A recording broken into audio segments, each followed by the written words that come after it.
You can easily mirror your object in Blender. Modeling the other side manually would take a lot of time. So we are going to mirror this object here. Mainly the most important thing you need to remember when using the mirror modifier is the object origin. Right now the origin is here at the center of the wing. The mirror modifier uses the origin as a mirror point.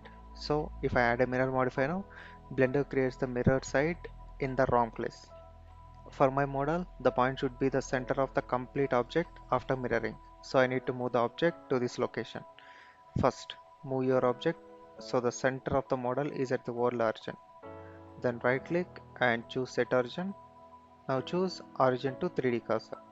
Now go to mirror modifiers tab, click add modifier and choose mirror under generate section. That's it.